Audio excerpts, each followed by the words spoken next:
More than 1 million Ukrainians have fled to Germany since the start of the war, and many regions are overwhelmed by the numbers seeking sanctuary. They want more help from the federal government in Berlin. DW's Christina Kufner reports from a shelter in the eastern city of Jena. The cubicles in Jena's admission center for refugees may only be a few square meters in size, but those arriving feel lucky. There are still places available here. About two-thirds of the center's 100 beds are currently occupied.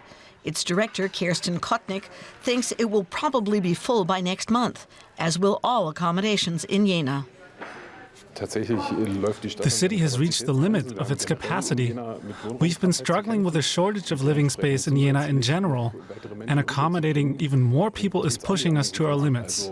There are certainly other places where it's not as bad as here, but in Jena, we're at our limit. Accommodations are full, living space is scarce. Many municipalities are saying the same thing.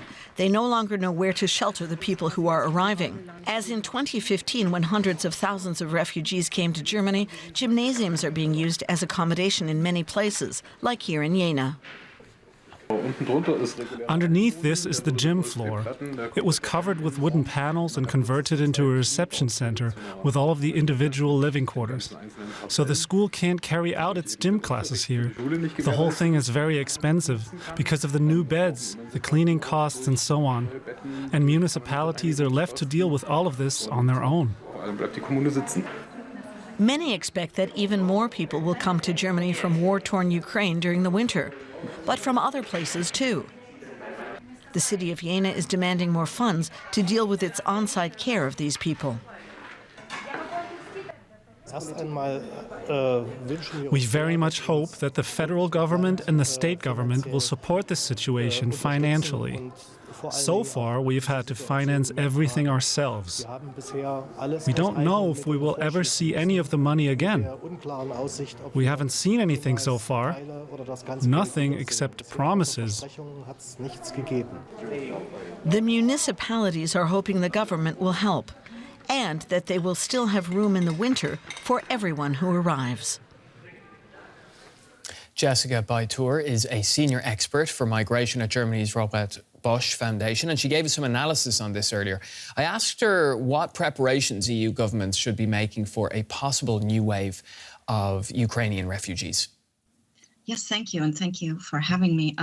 And I guess the main thing that was also discussed at the crisis meeting between the Interior Ministry in Germany and German municipalities, is what's true for Europe overall, is just to be prepared, to be really prepared of the real possibility that refugee numbers, especially from Ukraine, but also other places, will continue to rise and may rise significantly, really depending on, of course, the Russian continued and escalating aggression in the Ukraine.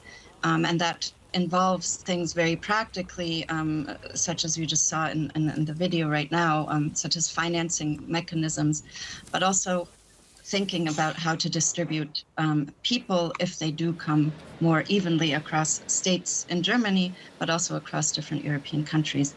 So the first thing is really to be prepared about the possibility and that Europe and European countries continue to coordinate in that way.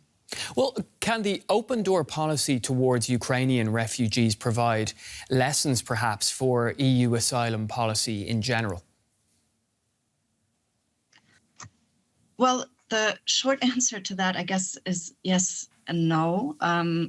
Yes, on the one hand, what you've seen is really remarkable, that Europe and European countries, civil society and individual citizens were able to come together in such a short amount of time and really accommodate so many people and continue to do so to this day.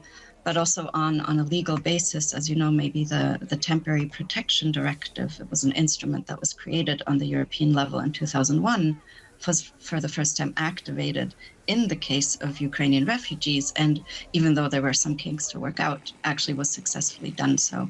So these are two examples of things that are actually very promising, including to some very practical cooperation measures like a joint digital cooperation platform. But that's sort of where maybe the no or maybe comes in. And this is, of course, that the Ukraine is a very specific case, Ukrainians are allowed to enter the EU visa-free, but also the issue of Ukraine is, of course, not separable from what is being framed to this day and now as, of course, a Russian attack against the middle of Europe.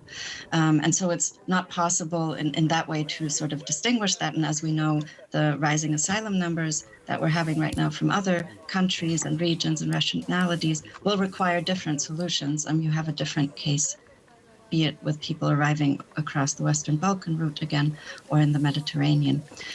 So there are lessons to be drawn, but we'll need to continually look at individual cases, individual countries, and individual operations. Jessica Beitor, a senior expert for migration at Germany's Robert Bosch Foundation. Thank you for joining us on DW.